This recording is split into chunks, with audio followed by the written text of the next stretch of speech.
So one of the stories that I know has got many of you talking over the last few months is, of course, the story of Stephen Yaxley Lennon, who most of you will know as Tommy Robinson. We're all familiar with this story by now. He was sentenced for contempt of court. He got a significant sentence, 18 months. Well, today, the High Court has essentially reduced that by 4 months. Joining me now to discuss this is journalist, founder of Rebel News in Canada, Ezra Levant. Welcome to you. Also, I have to say, you are a personal friend of Tommy Robinson. Bring us up to speed with what happened in the court today. Sure. Today, Tommy Robinson did something called purging his contempt. That's a unique phrase in the law. He basically, and through his lawyers, said, Your Honor, I was wrong. I'm going to take down the offending video that violated the court order.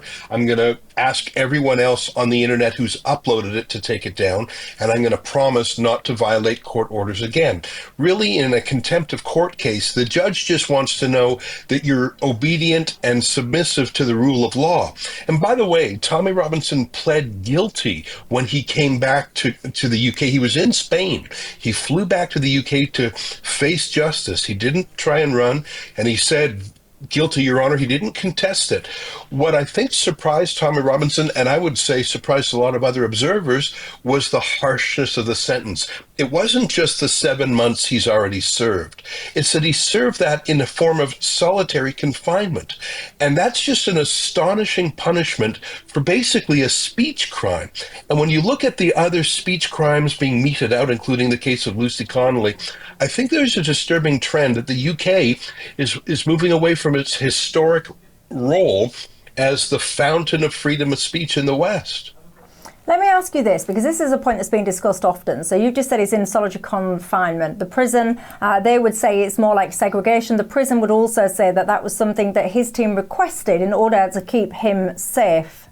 It's not technically solitary confinement because he was allowed occasional guests, but there were lots of things done to him that were so unusual, especially for a civil prisoner. You know, solitary confinement, or segregation, if you like, is typically done to punish a prisoner who's already in prison and then misbehaves in prison, gets into a fight, say. Tommy Robinson was put there not on his own accord, but by the prison governor, allegedly to protect him. But that's such a harsh way to live, to be put in a hole in his cell 22, 23 hours a day. That's my point. I don't think Tommy Robinson was trying to evade punishment. Like I say, he came back to England, he pled guilty. But to put a man in solitary for 7 months, it starts to take its toll on mental health. So let's look at that, because I mean, there's been an appeal against the sentence. That appeal essentially was rejected. There was an appeal against the conditions that we've been discussing, segregation, call it what you will. That was also rejected. So as far as the states essentially was concerned, the conditions and the duration, absolutely fair. You're right. It's been very frustrating, and I've known Tommy for years. He actually briefly worked for Rebel News, and I learned quickly that Tommy has a lot of interactions with the law. I want to give you my personal opinion, which is I think Tommy Robinson is becoming someone for whom it's difficult to get the same justice that someone who is less famous or infamous would get. And again, I don't want to judge the entire British judiciary because it is one of the finest judicial systems in the world. But there is a disparity between the way the law goes after certain people based on their politics. I'm not an expert in the Lucy Connolly case, but 31 months for a tweet that was rude, I grant you, but holy smokes, 31 months, that's more than some convicted members of grooming gangs get. And when Keir Starmer set up the 24-hour-a-day night court, the around-the-clock court, just to mass-produce justice to jail people who, I mean, you were probably following it along with me. I was on the other side of the Atlantic. I was astonished. People were getting jailed for gesticulating. One guy was jailed for shouting at a dog. I don't believe in shouting at dogs, a police dog, but you don't put someone in jail for 2 years for that. And it just seemed to me that the justice in the UK, justice has got to be blind. It's got to be the same for a Labour Party person or a Conservative or a Reform or someone on the right or someone on the left or a Christian or a Muslim. Justice, that's why the symbol of justice is the lady with the blindfold on her eyes. But I fear that it's getting to the point where Tommy Robinson may not be able to get fair justice in the UK because he's become such a legal pariah. And and all of what he's done, he would say, is journalism and activism, not moral turpitude, not crimes of violence or fraud or anything. He would say he's just a crusading journalist. You can disagree with that, but seriously, 7 months in solitary confinement, don't let it be normalized. Because first they come for Tommy Robinson, then they go for Nigel Farage, then they go for Lucy Connolly. And who's next? It's easier to fight censorship in the first ditch than in the last ditch, even if you don't like Tommy Robinson, even if you think he's a hooligan and foul, fine. But remember, the precedent you're setting with him will come back to bite you. That's the nature of the law. You've got to fight for free speech, even for people you don't like.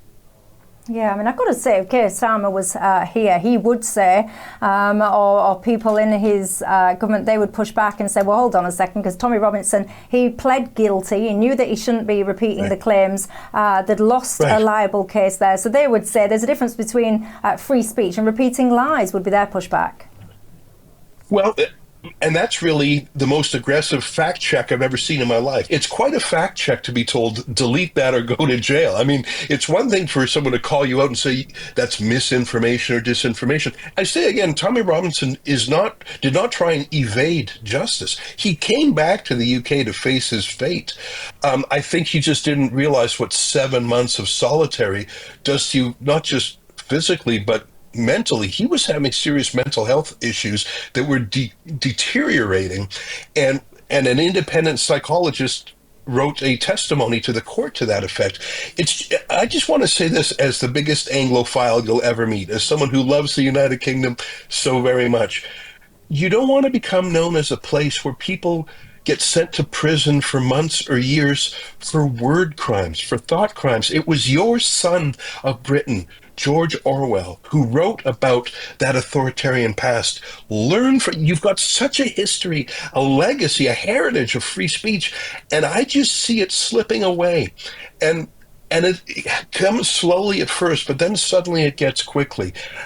I don't know. It just makes me a little bit sad. I'm not here to say that Tommy Robinson is Snow White. He pled guilty, but it should never be normalized to send someone to prison for 31 months for a tweet. That should not be normal.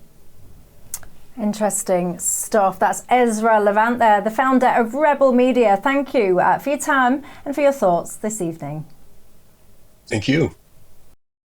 So Gundval, your thoughts? Well, I'm not really sure what the issue is here. I mean, Tommy Robinson admitted multiple breaches of an injunction that prevented him from repeating false allegations made against a Syrian refugee who had previously successfully sued him for libel. He continued to make those claims. He went to prison. Now, because he has had a change of attitude and purged his contempt, he's going to be released 4 months early. I mean, is that not the judicial system working quite well? He admitted he was guilty. He went to prison. He has now had a change of attitude. He's purged his contempt, and now he's going to be released. Nothing to see here, says. Well, I don't understand what the issue is. Stephen, your thoughts? I think the issue really is what Ezra is picking up in his interview with yourself, is that for the vast majority of people now, they've always believed that this nation is about fairness and justice being blind. And there's a barrister who believes in my practice, who believes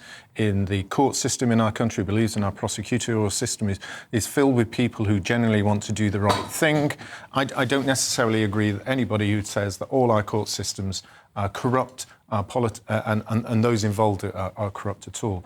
But what I do sense is that within the public now, they no longer trust our legal system, they no longer trust our police system, because in the case of Tommy Robinson, in the case of Lucy Connolly, and in the case of others that you can pick up, is the sentencing. It's the sentencing and what their conditions are in prison. And Lucy Connolly not being able to be released on a scheme that others would do. Tommy Robinson being placed in a situation that some would say is solitary confinement, others would say segregation, that would not apply to someone other than who it was. And that impression, it's that impression that's having a negative impact on our judicial system. I talk to my legal friends about it. Everyone thinks we're corrupt now. I mean, there used to be the old joke. I mean, how many lawyers would you prefer to see? You know, how many lawyers in the sand would you prefer to see up to their necks in sand? And they'd say everyone, you know, because that's where we are. But that was a joke then. But now we're facing this all the time. But, you know, I am a journalist. If I was successfully sued for libel and I continued to repeat those false allegations, I would expect the arm of the law to come down on me. I would. I don't understand why it would be any different for Tommy Robinson. And he admitted that he had done this as well. He went to prison. He was put in segregation, solitary confinement. But that is because he is a well-known figure who clearly has made a lot of enemies in his time. It's for his own safety as well as everyone else's. See, I found that latter point a really interesting one because I think it is a terrible indictment on our prison system that any individual would need to essentially be segregated for their safety because the prison can't control their But we prisoners. know that happens in a number of cases, not just with Tommy Robinson. There are lots of high-profile prisoners who have done terrible crimes are often having to be segregated from other prisoners. We know prison is a horrible place. But same arguably with Tommy Robinson. No, not because of his actions in the prison. Yeah, you're talking about someone. You're talking about a prisoner that's done something wrong that's therefore segregated. But equally, if you were, what I'm talking about here, in this case of Tommy Robinson, is the fact that a prisoner, whatever anyone thinks to him, if you need to segregate him because you're other, and it's predominantly the Muslim groups that they can't control. These guys that are Robert Jenrick speaks frequently about this. I would say that actually there's something terrible going on in our prison systems if you can't actually control the people that are in it. But anyway, look, he knows. Tommy Robinson, very divisive man. He will admit that, I'm sure, himself. And you'll all have, I'm sure, your own opinions and your strong opinions about that. But look, that's all we have got time for. Many of you, by the way, talking about Lucy Connolly, saying, whatever happened to that fella from Hope Not Hate? The one that was going around talking about people being acid attacked when actually it wasn't true. Good question. Anyway, that's all I've got time for. Thanks, guys.